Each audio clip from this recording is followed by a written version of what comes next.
Hello and welcome. Thank you for joining us today for this very special program. I am your host, Kathy Dolan, and joining me today is Megan Welke from the Arc of Midland and Audra Johnson from Shelter House. We are going to be discussing sexual violence with people with disabilities. Thank you for joining us. Please introduce yourselves and tell us a little bit about you. Hello, my name is Megan Welke. Thank you for having me here today. I am the development coordinator for the Arc of Midland.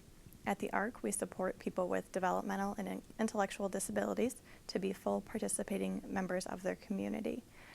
In my role, I facilitate several trainings as well as community outreach programs, and I'm a member of the Midland Regional Human Trafficking Task Force.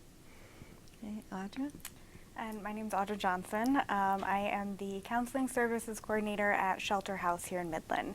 I've been working at Shelter House for a little over 5 years now, and my role there has changed a little bit. I used to be the Sexual Assault Services Coordinator, which is really how I got involved in this program, is working among survivors of sexual violence and recognizing how often it happens in our community. And then last year my role changed, and I am now the Counseling Services Coordinator. So I supervise our master's level therapists on staff, as well as some interns, and as well as involved in some community outreach as well. Great, thank you. Tell us a little bit about the history of the SAAFE program. The SAAFE program has been, it's been a program that's been in development for quite a few years. When I started at Shelter House in 2011, we had been doing a healthy relationships group with the ARC for a couple of years at that point in time. And what we recognized is that among individuals with disabilities, sexual violence and domestic violence, it happens more often than people think. And so then with Megan and I, we just kind of got talking, and our agencies really started talking more and more about how often we're seeing this and what we can do about it. So then in 2014, late 2014, we started to finalize would be the right word, and really conceptualize and come up with an actual more comprehensive approach than what we had been doing in the past. What is the definition of sexual assault? Sexual assault, the definition is any unwanted sexual contact done by one person to another without consent. And now anyone that knows me knows that I go on a couple of, I call them rants, really they're just points that I really want to make. And the first point that I like to make is about consent. And consent is saying yes, fully and freely. That's what it means, is it's that verbal communication of saying yes. The other thing that I like to point out is the concept of coercion. And coercion is a fancy schmancy word that basically means talking someone into doing something they didn't want to do in the first place. And so what we see is, for coercion, is any sort of manipulation. Whether it be harassing someone until they say yes, just bugging them over and over and over again until they say yes, or blackmailing, or bribery in some way.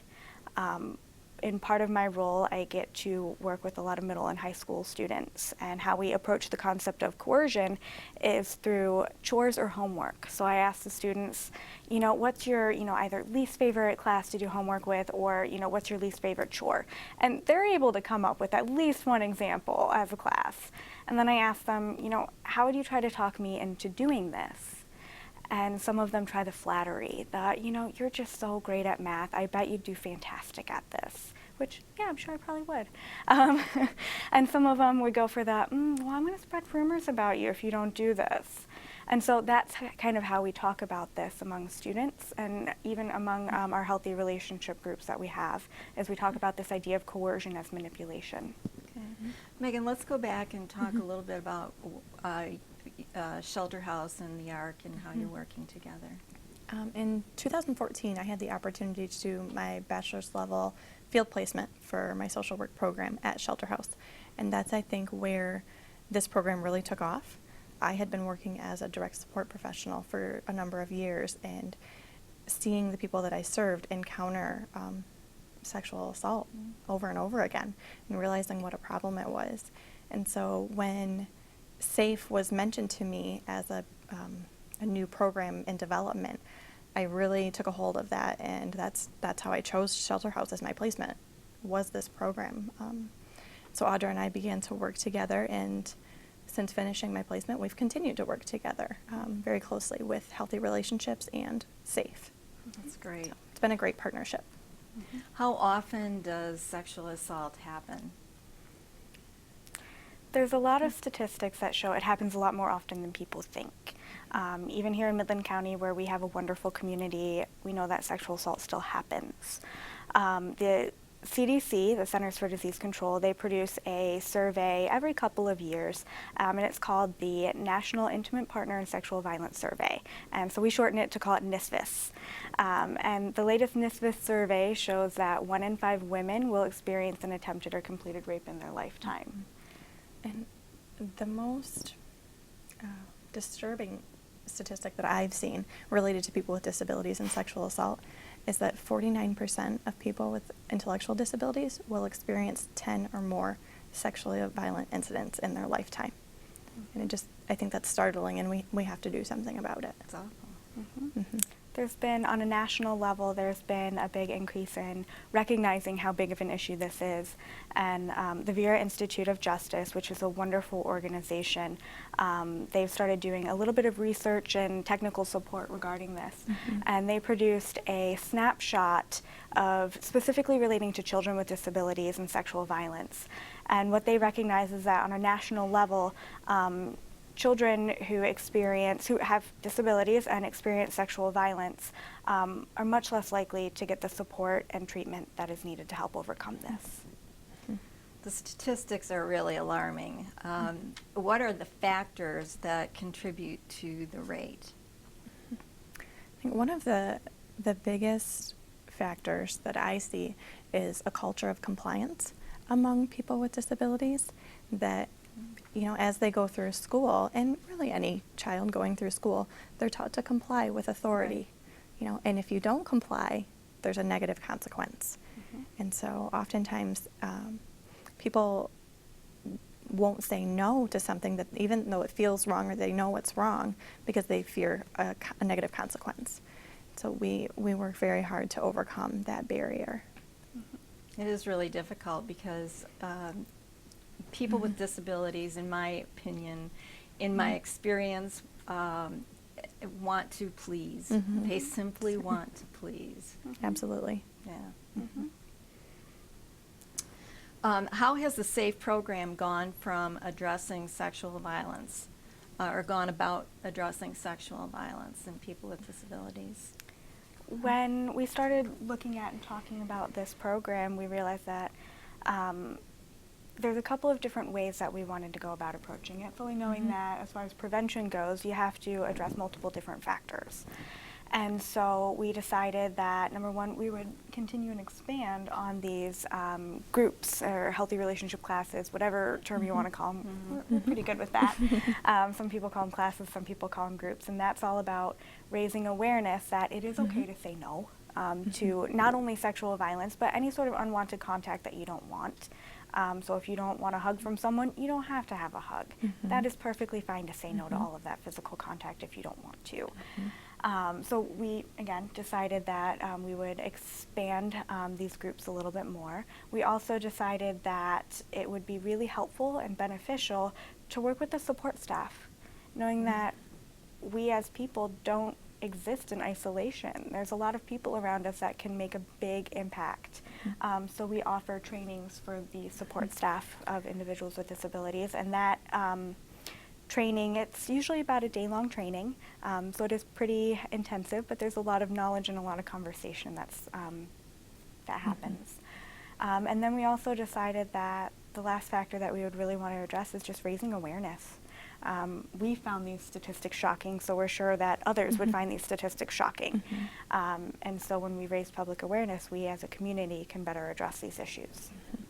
Do you see it as being important that the message has to be repeated a lot so that it finally does get ingrained in individuals? I would absolutely agree. We as people, it's not just, okay, we hear it once and it happens. Like, we have to have these repeated messages over time.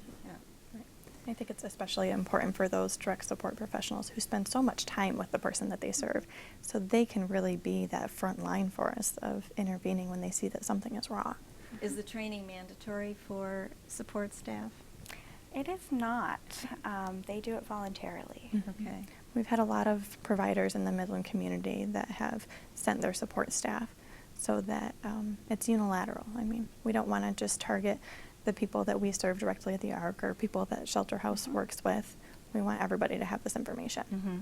It's important. Mm-hmm. Talk about these groups just a bit more. Can you explain a bit more about the groups? I will say they're a lot of fun, which sounds weird because we're talking about a very heavy topic, but we work very hard to make it a little bit lighter because that way we know people are more likely to come.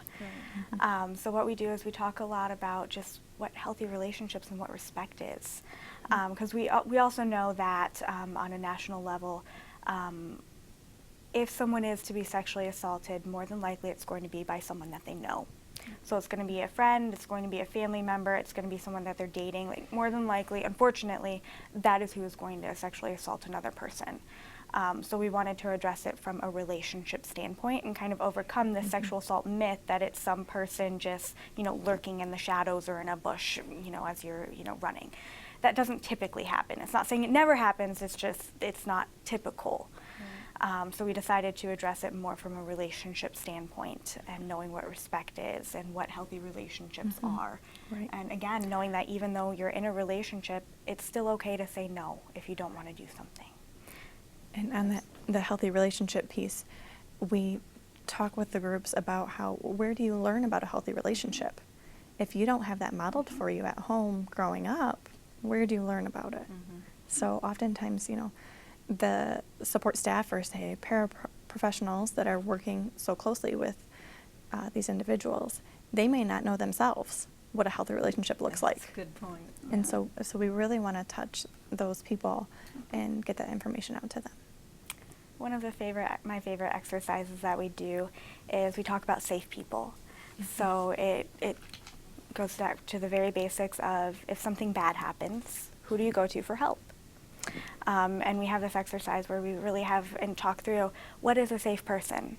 This is someone that is honest and respectful and will get you help if they can't provide it. So we go through and we talk about who these people are in their lives and have each person, support staff and participant, identify who their safe people are and who they would go to. Any more about the support staff training? Can you give us some points on that? In the past, we have had the Healthy Relationships course for the person served, and then sometimes they have a staff with them, sometimes they don't. But we talked about changing our approach this year. We would like to offer the Healthy Relationships course specifically for those direct support professionals so that we can get a more in-depth conversation about the Healthy Relationships topic, and so that they can be implementing those strategies in conversations every day when they're in their role. The training's basically, for the support staff, part of what we want them to understand is, again, it goes back to that raising awareness of how often this happens, and chances are at least one of the people that they support has experienced some form of sexual violence or will, and that's an unfortunate reality. That's what I was going to ask, yeah. Yeah, and so part of what we do is raise that awareness, go through some of the dynamics, like we've talked about, the culture of compliance and why it's so important that it's okay if you're working with someone and they say no, like that's okay, that's a good thing. And as well as some of these techniques as far as if something happens, where do you go, what's your policies, procedures, things like that. What do you think that we as a community can do? Get involved, don't be afraid to learn about it. I think that oftentimes when people see the word sexual, they immediately are a little bit standoffish, but it's so important to learn about this topic, and certainly seek either of us out, the ARC of Midland or Shelter House. Audra and myself are happy to help and talk with anyone about this topic. So, and again, not necessarily people who are involved in the violence themselves, but any information that anybody is requiring or needing, contact Absolutely. you, right? Absolutely. We welcome anyone to attend one of our trainings if they're interested in learning more. That's great. I would say absolutely any of our websites are a wonderful resource to use, as well as, again, just going back to getting involved in some way, shape, or form, whether that be educating yourself on the issue or passing along this knowledge or attending one of our events. Just any way that you can get involved is incredibly helpful. Any final words? Just thank you for having us, and we hope that this Absolutely. program continues on for quite some time. Thank you for joining us today. I hope you found it as informative and as alarming as I have. We urge all of you to be informed, be involved, take care of each other, and stay safe.